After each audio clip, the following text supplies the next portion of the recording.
Welcome to Daily Recap. I'm Joe Buno. I'm Manon James. And I'm Noelle Webster. And this is what's in the news. Janet Napolitano was offered the Secretary of Homeland Security in Barack Obama's cabinet. Barack Obama is the president-elect, prepared to be sworn into office on January 20th of next year. Very exciting. Also, Eric Holder has been offered the Attorney General position in Barack Obama's cabinet.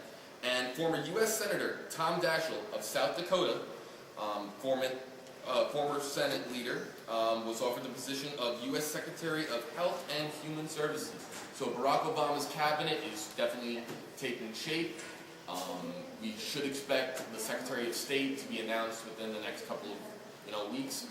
It's very exciting. A lot of people believe that Hillary Clinton will be the Secretary of State. Some people feel that Bill Richardson, but it's all still developing. So otherwise in the news? Well, if there's any gamers out there, yesterday on the Xbox 360, it got a new free interface if you have an account with Xbox Live. It's a nicer looking console menu, and you can make your own avatars now, kind of like the Mii's on the Wii. So they're going to try to work it in so that you can have a little cartoon you playing in your video games. Downloading off of Xbox Live is supposed to be a lot easier now, and they set the screen up kind of like an iPod screen where you can cascade through the options so you can really see what you're doing. And the last new feature that they have is something called the Xbox Live Party, so that you and up to 7 of your friends can be connected on a headset. You can be talking, you can be playing the same game, a different game, or just chatting and looking at photos. But it's free. It only took about 5 minutes for me to download mine, so just turn on your Xbox and click accept. Alright, and in some world news, pirates have been operating off the coast of Somalia and no one wants to turn them in. These pirates are boosting the local economies, and these are not normal pirates. These pirates hijack ships and hold them for ransom. Then they spend their money in the local economies on lavish items. Their latest hijack was that of a super tanker carrying $100 million worth of crude oil. Not only do the people not want to turn them in, the local officials say that they are powerless to do anything about this.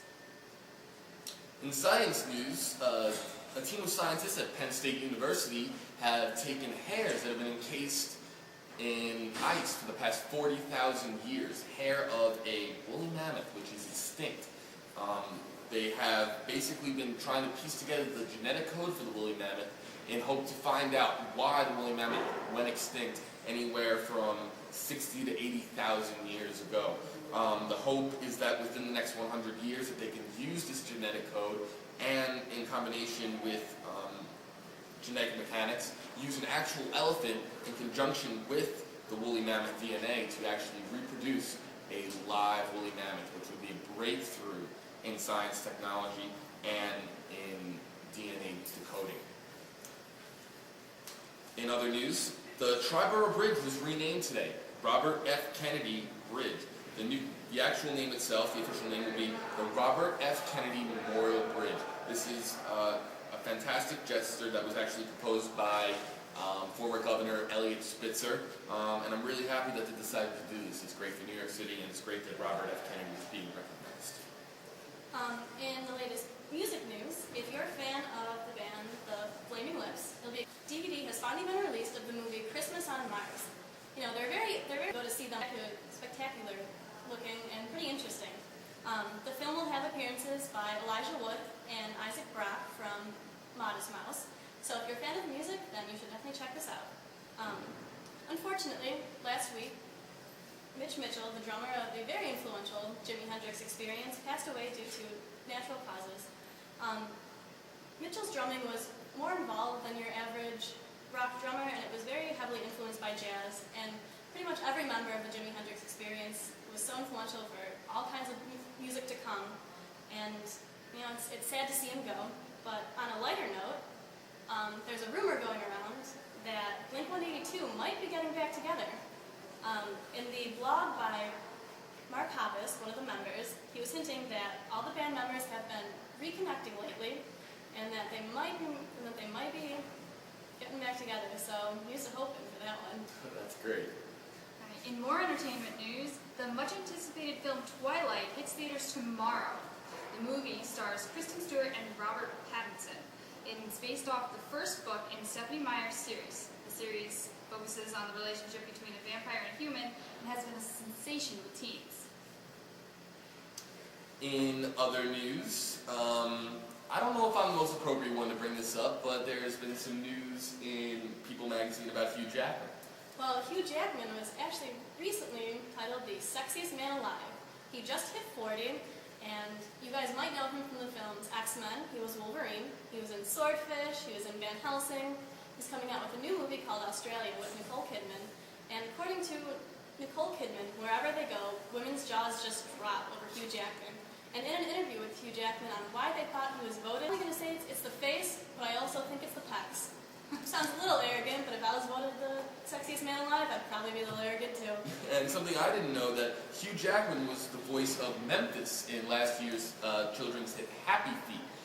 Memphis was the character, father of Mumbles the Penguin. I took my little brother to see it. And Memphis was designed to impersonate Elvis. He did a... So Hugh Jackman was actually a phenomenal Elvis Presley impersonation. So Hugh Jackman... What more could you ask for? Yeah, no, he's fantastic. All around. In other news, eHarmony is planning to launch a same-sex site after a controversy with New Jersey resident Eric McKinley. He complained and filed a lawsuit against eHarmony after he tried to sign up with the website for the option of men seeking men. This was not an option on their website. Eric McKinley was very upset, and accordingly he decided to file a lawsuit. They did decide to settle, and in late March of 2009, eHarmony will be launching a same-sex website specifically designed for same-sex people, homosexuals, gays, lesbians. And the great thing about it is that the first 10,000 users who sign up will be able to use the site for free. So that's fantastic, and I'm really happy for that. It's a little bit controversial that maybe they decided to, use a separate site instead of using the same site on eHarmony, but it's great that they're actually going to get their own site. And yesterday, we actually premiered a new segment for Daily Recap, something that we're going to try to do once a week for you guys. It's called John and Joe are on the Go. It's with myself, Joe Buno, and John Diaz, Assistant Director for ATV. And we decided to interview students on campus, actually in the campus center, to ask them a question that should have an obvious answer, but you may not know. We decided to test their knowledge of recent political history, and we got some interesting answers. Let's take a look. Hey guys, I'm John. I'm Joe, and we're on the go. Basically today what we're going to be doing is we're going to be asking SUNY students about a little bit of history. A little bit of recent history, though. We're going to be asking them who the 43rd president is. Yes, and a lot of people do know who the 43rd president is, and we're going to be asking them what the GOP or the Republican Party stands for. What does GOP stand for? And because I can tell you that when I saw this question about 15 minutes ago, I didn't know. Right? It's a pretty tough question. So yeah. We'll find out who knows it and who doesn't. All right, let's have some fun. All right, we're here with Gifty. Lewis. Gifty and Lewis. All right, the first question is, who it was our 43rd president?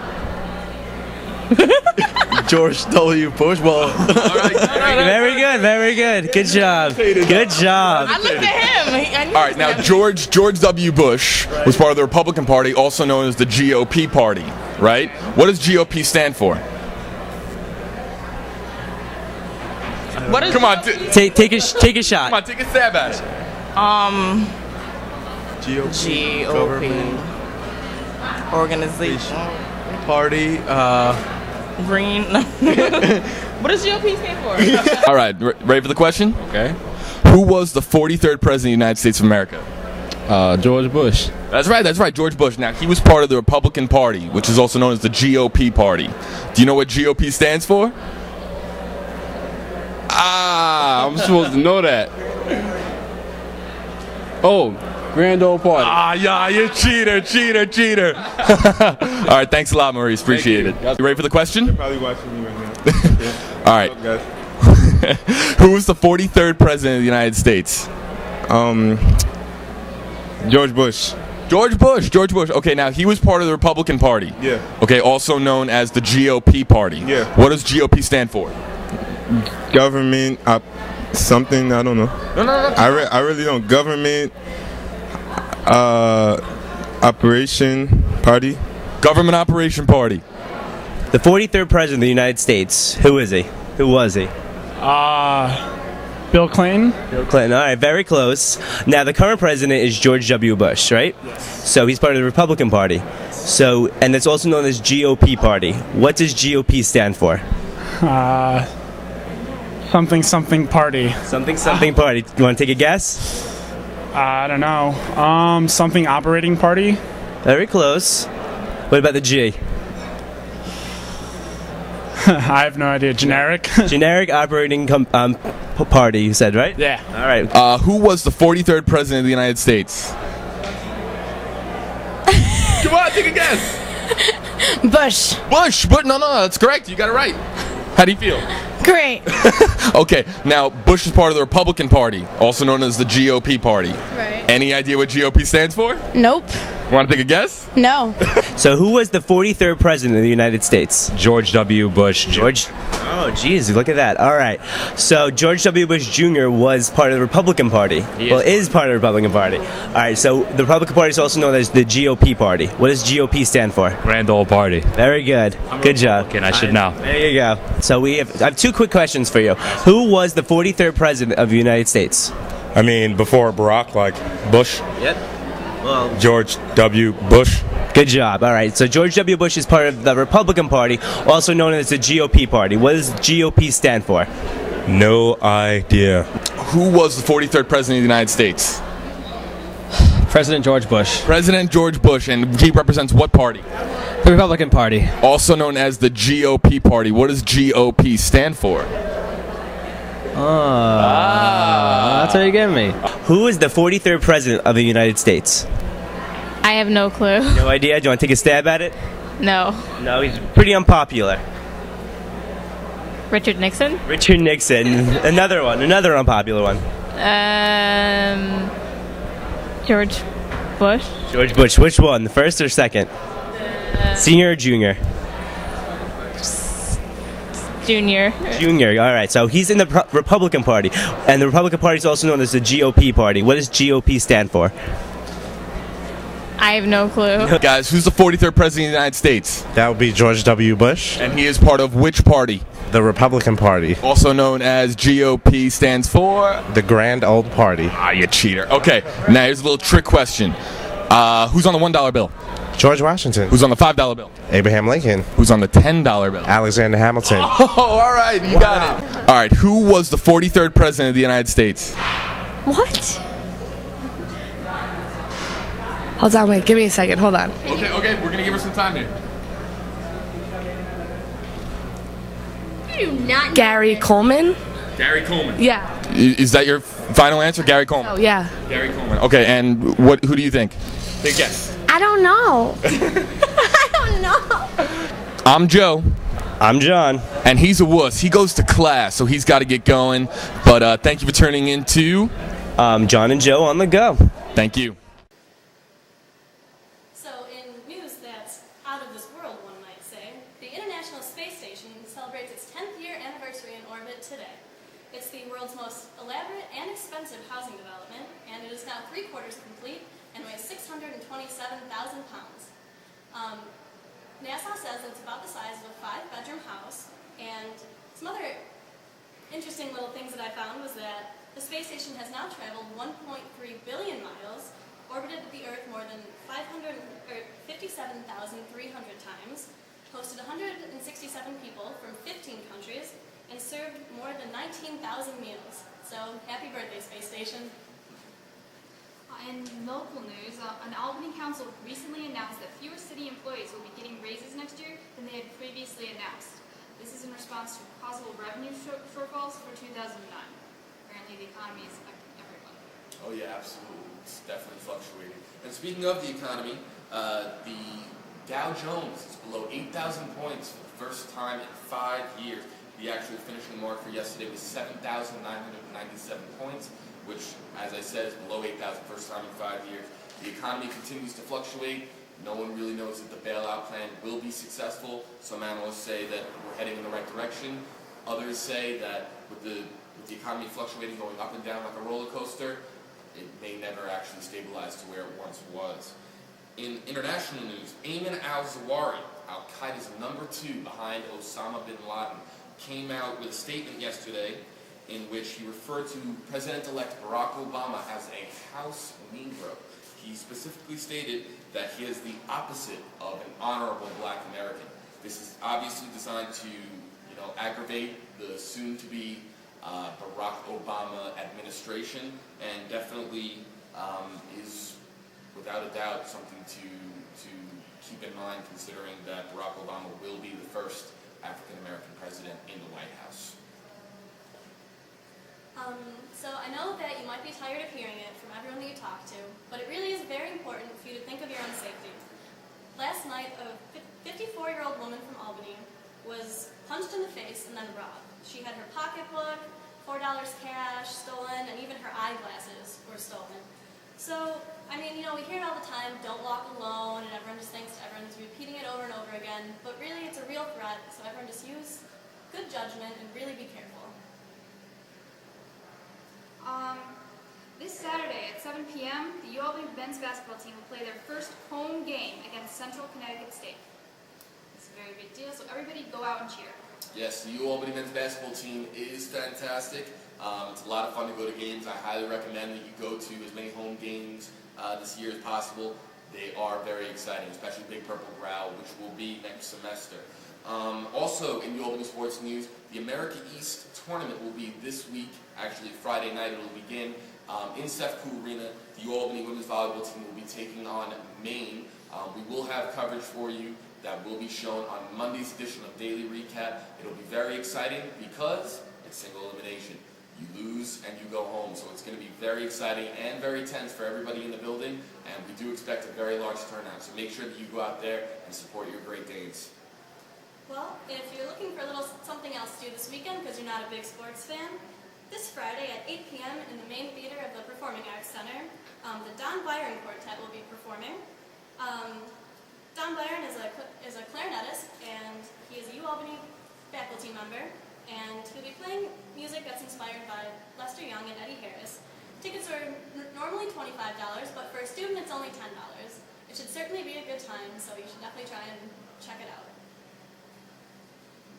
I don't know if any of you have gotten this, but there's been a hoax email going around. It's a very disturbing one. It's claiming that the UK, or in other versions, the University of Kentucky, has banned teaching of the Holocaust because it offends Muslim students. This email is not true, however, it has been going around for several months. So if you get it, please don't pass it on. Yes, and there's been also another email virus going around, something about a UPS package notification. If you see one of these, definitely be sure to not open it. It is a virus, especially if you've had no contact with UPS in the past, any packages sent out or received, so be sure to avoid that as well. In professional sports news, Yankees ace Mike Mussina will be retiring after an 18-year career in which he spent 10 with the Baltimore Orioles and 8 most recently with the New York Yankees. This comes after Mike Mussina got his first 20-win season of his career, so he is truly leaving on a high note. Mike Mussina, absolutely a class act in the world of professional baseball, and he will sorely be missed, especially by Yankee fans. I am a big Yankee fan myself, and I can say that Mike Mussina is the cream of the crop when it comes to professionalism. So this is the end of Daily Recap. Thank you very much for tuning in. I'm Joe Buno. I'm Noelle Webster. And I'm Manon James. And this was the news. Thank you for tuning in.